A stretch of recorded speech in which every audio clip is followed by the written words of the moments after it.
Bonds beyond title. Pope Francis and his guardian angel. Some bonds transcend title and status, revealing the profound humanity that connects us all.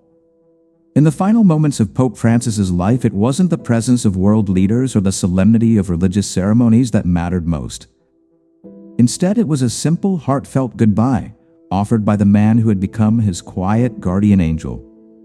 This is the extraordinary story of the deep friendship between one of the world's most influential spiritual leaders and his dedicated nurse Massimiliano Strappetti, a relationship that unveils powerful truths about gratitude, unwavering loyalty, and the essential values that define us at life's end.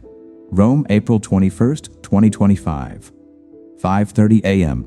The corridors of Rome's renowned Gemelli Hospital were just beginning to stir. The methodical hum of medical equipment provided a steady backdrop to the quiet rustling of nurses changing shifts. But within one particular room, a relationship forged in care and mutual respect was reaching its poignant conclusion. Bathed in the gentle half-light of dawn, Pope Francis lay in his hospital bed. His once vibrant frame was now significantly weakened after months battling bilateral pneumonia. His breathing was labored, his complexion pale, yet his eyes, those famously expressive eyes that had met the gaze of presidents and paupers with equal empathy, remained remarkably alert, focused intently on the man who had scarcely left his side for weeks. Massimiliano Strappetti, a 56-year-old Italian nurse, sat in the chair beside the bed, his posture betraying both exhaustion and unwavering attention. He wasn't just any healthcare worker. With over 3 decades caring for popes within the demanding environment of the Vatican, his skilled hands and compassionate heart had earned him a unique place in its modern history.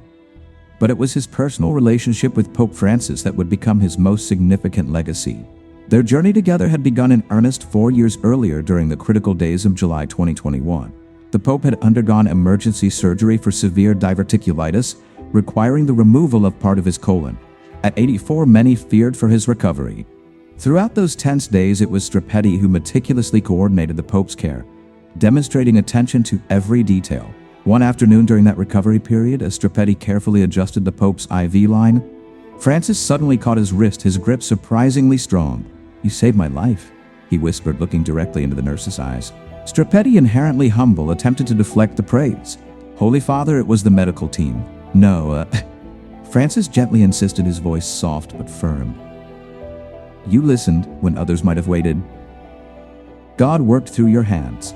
From that pivotal moment, something deeper than professional respect took root between them.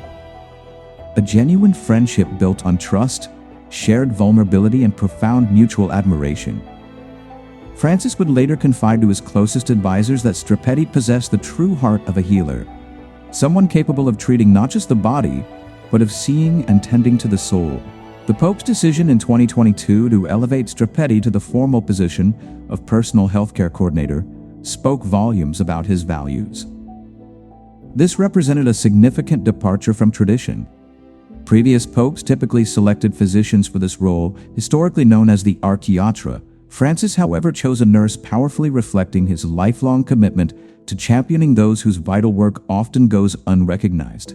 In Massimiliano, Francis expressed during a private audience, "I see the face of Christ the healer, present not in grand gestures but in daily acts of mercy." Their bond continued to strengthen through countless intimate moments away from public view. When debilitating sciatica made standing excruciatingly painful for Francis, Strappetti developed a routine of gentle stretches to ease his discomfort. During long nights when insomnia plagued the aging pontiff, Strappetti would sometimes sit by his bedside reading aloud from spiritual texts, his calm voice soothing Francis's restless mind. These quiet acts of service, performed with dedication and genuine affection, wove the fabric of a friendship that transcended their official roles, unknowingly preparing them both for the challenging days that lay ahead. For in February 2025, their relationship would be tested as never before when Pope Francis's health would take a sudden, alarming turn. It was early February 2025 when Pope Francis's health took a sharp, concerning decline. The winter had been unusually cold in Rome, and what began as a minor cough rapidly deteriorated into something far more serious. Massimiliano Strappetti, whose years of nursing experience had honed his instincts, noticed the subtle changes before anyone else. A slight alteration in the Pope's breathing pattern, a barely perceptible wheeze when he spoke, and a fatigue that seemed to settle more deeply than usual into his bones. "Holy Father, I think we should have someone take a look at that cough," Strapetti suggested one evening, trying to sound casual while carefully observing Francis's labored breathing. "It's nothing," Massimiliano Francis replied with a dismissive wave. "Just an old man's winter complaint." But Strapetti remained unconvinced. The next morning, when he found the Pope struggling to complete his morning prayers due to shortness of breath, he gently but firmly insisted on medical intervention. "I know when something isn't right," he said quietly, meeting the Pope's gaze with respectful determination. "Please allow me to call Dr. Bernardi." Francis, seeing the genuine concern in his friend's eyes, finally acquiesced. "You worry too much," he said with a weak smile. "But I've learned to trust your instincts." The diagnosis confirmed Strapetti's fears: bilateral pneumonia, particularly dangerous given Francis's advanced age and history of respiratory issues. A portion of one lung had been removed during his youth in Argentina. What followed was an immediate admission to Gemelli Hospital and the beginning of a grueling 38-day hospitalization that would test both men's endurance. Throughout those long weeks, Strapetti maintained an almost constant vigil. Vatican sources reported that he often slept on a simple cot in the Pope's room. His rest light and intermittent, attuned to every change in Francis's condition. His care was meticulous, tracking medication schedules, with precision adjusting oxygen levels according to subtle shifts in the Pope's breathing monitoring. Vital signs with unwavering attention. One early morning, a fellow nurse entered to find Strapetti gently repositioning the Pope to ease his breathing. "You should get some proper rest, Massimiliano," she whispered. "The other nurses can take shifts." Strapetti shook his head. "There is something sacred about watching over the sick," he replied softly, careful not to wake the sleeping pontiff. "It's not just about medicine, it's about saying with your presence, you are not alone in this darkness." Early March brought a particularly difficult night. Francis had battled fever and persistent coughing for hours, finding little relief despite medication. As morning light began filtering through the hospital blinds, casting golden stripes across the room, the Pope seemed unusually contemplative. Strapetti was adjusting his pillows when Francis suddenly gripped his hand with unexpected strength. "You are my guardian angel, Massimiliano," he said, his voice trembling slightly with emotion. "God sent you to guide me through this valley. Overcome."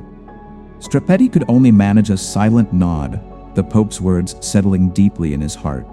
Later that day, confiding in a colleague during a brief break, he expressed his feelings of unworthiness for such profound trust, while simultaneously affirming his determination to honor it completely. By late March, Francis showed promising signs of improvement. His persistent fever subsided, oxygen levels stabilized, and his doctors began cautiously discussing the possibility of discharging him to Casa Santa Marta within the Vatican. During this period of renewed hope, the conversations between Francis and Strapetti deepened even further. The Pope, perhaps sensing his own mortality more acutely than before, shared memories he rarely discussed: his childhood in Buenos Aires, formative experiences as a young Jesuit, and candid reflections on his unexpected path to the papacy. "I never wanted to be Pope," he confided one evening as Strapetti checked his vital signs. The medical routine had become so familiar that these intimate conversations flowed naturally around it. "But I have tried with all my heart to be the Pope God wanted me to be." Strapetti treasured these shared moments, recognizing them as both a privilege and sacred trust. Though maintaining professional boundaries, their relationship had undeniably evolved into something that transcended traditional roles of caregiver and patient. However, by mid-April, despite the medical team's optimism, Strapetti began noticing subtle concerning signs. The Pope was sleeping more, his appetite diminishing, and there was a distant look in his eyes that hadn't been there before. More significantly, Francis himself seemed to sense a shift. He began meticulously organizing his papers, writing brief notes to close friends, and dedicating increased time to silent prayer. One quiet evening, as the hospital settled into its nightly rhythm, Francis posed an unexpected question. "Do you believe heaven is beautiful?" "Massimiliano." Strapetti, momentarily surprised by the directness of the question, considered his response carefully. "I believe it's beyond anything we can possibly imagine." "Holy Father, Francis nodded slowly, a gentle look in his eyes. "I think so too," he agreed softly. "But I believe the faces we'll see there," he added after a thoughtful pause, "will be even more beautiful than the place itself." As Easter Sunday approached, April 20th, 2025, Francis expressed a desire that caught everyone off guard. Despite his undeniable fragility, he wished to make one final appearance before the faithful gathered in St. Peter's Square for the holiday celebration. His doctors immediately objected, concerned that the physical exertion could prove catastrophic for his compromised lungs. The medical team presented a united front of opposition, with one exception. Strapetti found himself in the difficult position of understanding both the medical concerns and the Pope's profound spiritual need. That morning, as they discussed the possibility, Francis looked at his nurse with eyes that held both determination and vulnerability. "Do you think I can manage it, Massimiliano?" he asked, his hope clearly resting on the judgment of the man he trusted implicitly. Strapetti studied the Pope before him, physically frail yet radiating an undeniable spiritual strength. After careful consideration, weighing all risks against what he knew was a deeply meaningful request, he made his decision. "If we take every possible precaution, Holy Father," he said deliberately, "if we keep it brief and if I am with you every single moment," he paused, meeting Francis's hopeful gaze. "Yes, Holy Father, I believe you can."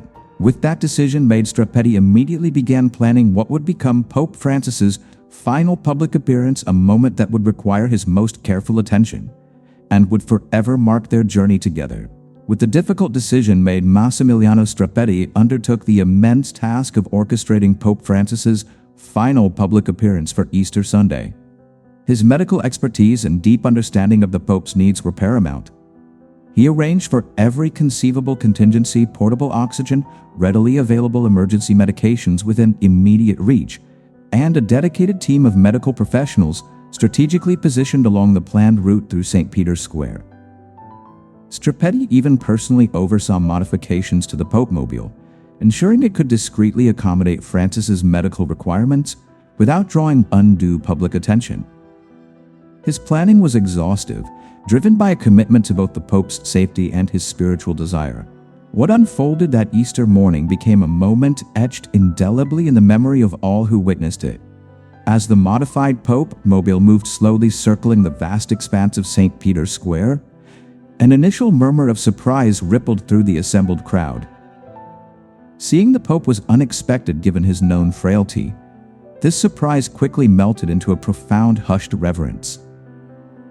Pope Francis, visibly weakened, but possessing an inner light that shone through his eyes, raised a trembling hand in blessing. His smile, though marked by fatigue, radiated a deep, unmistakable serenity. Standing discreetly at the rear of the vehicle, ever watchful, was Strapetti, his medical bag close at hand. His gaze never wavering from the pontiff to the vast majority, observing he was simply another anonymous member of the Vatican staff. But in reality, his careful orchestration and constant presence were the sole reasons this poignant final public engagement was even possible.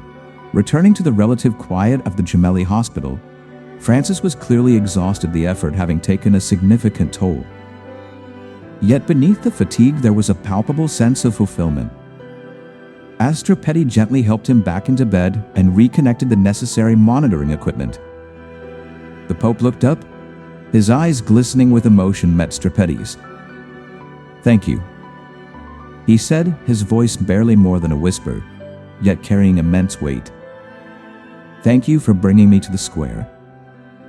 Today I lived." Strapetti, fighting back his own tears, could only offer a simple, heartfelt reply. "I will always be here." Holy Father. Neither man in that moment of profound connection could have known how prophetic those words would soon become, nor how little time truly remained. The following morning, April 21st, began much like any other during the long hospitalization.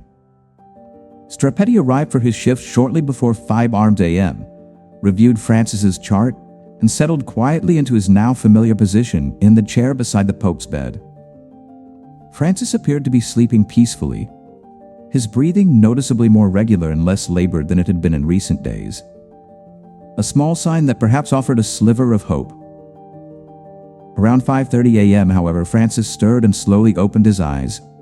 There was a flicker of momentary confusion, quickly replaced by recognition, as his gaze focused intently on Strapetti's familiar face. Instantly, Strapetti sensed something was different. A subtle shift in the Pope's coloring, a slight, almost imperceptible irregularity now present in his breathing pattern.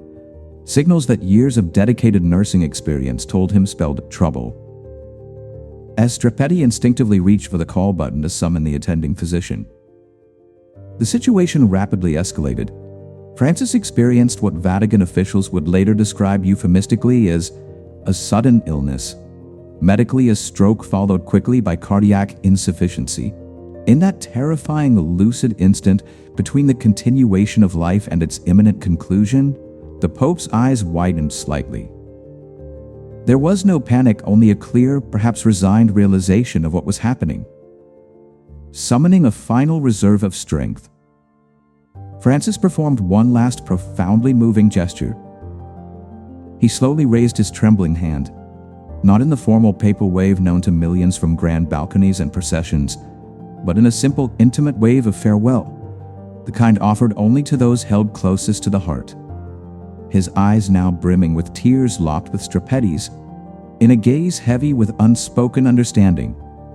Then, with remarkable clarity given the circumstances, he whispered his final words, a blend reflecting his life's journey. Abredo mayo amigo, nos vemos na casa do Pai. Thank you, my friend. I'll see you in the Father's house. Strapetti, his own heart breaking, yet filled with an immeasurable reciprocal love, gently took the Pope's hand in his. His voice remained steady, a final anchor, despite the tears welling in his own eyes. Until then, Holy Father, he replied softly, rest in peace. Just minutes later, Pope Francis slipped peacefully into unconsciousness. By the time additional medical staff hurried into the room, he was already transitioning quietly from this world. As the official Vatican report would later confirm, everything happened very quickly and mercifully. He did not suffer. When news of Pope Francis's passing spread across the globe later that day, the world reacted with expected solemnity. Global leaders issued statements of condolence. Vast crowds spontaneously gathered in St. Peter's Square, their faces etched with grief, and church bells tolled mournfully across the ancient city of Rome. And beyond, television screens filled with commentators dissecting his impactful legacy.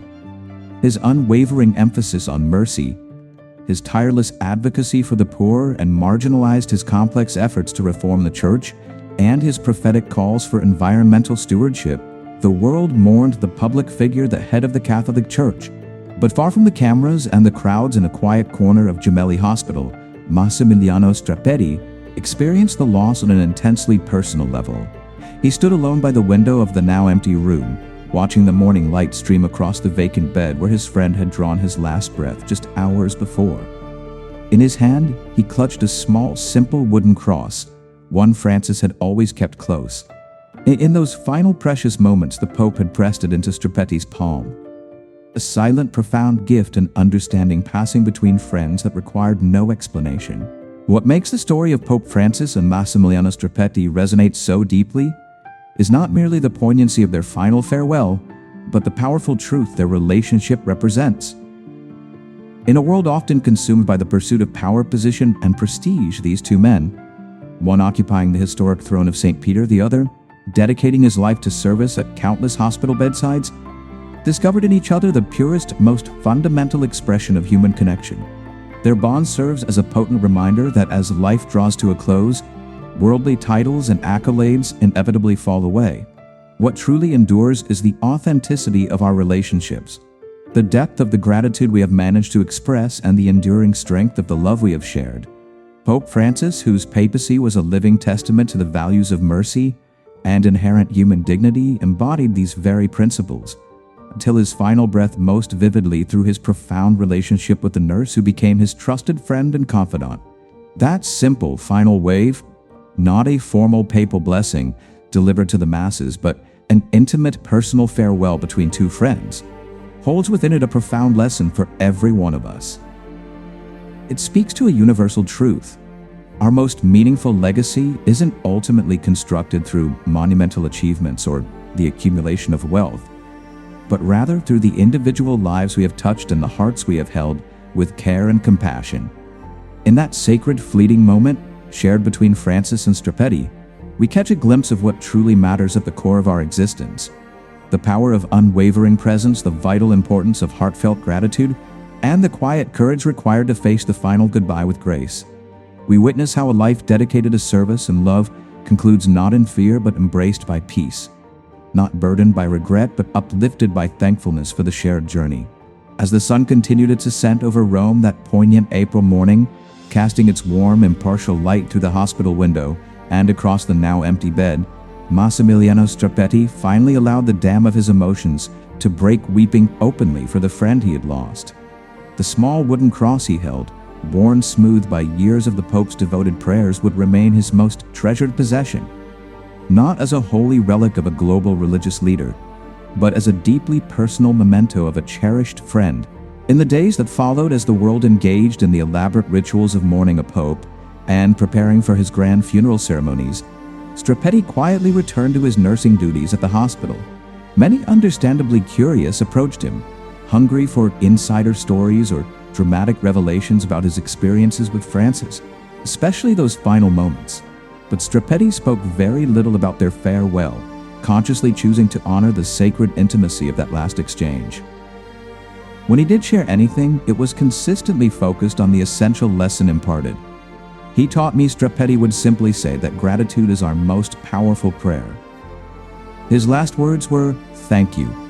The narrative of Pope Francis and Massimiliano Strappetti gently reminds us that genuine holiness isn't solely found in grand pronouncements from ornate balconies or within elaborate ancient rituals, but flourishes brightly in authentic human connection, in simple acts of kindness and unwavering presence.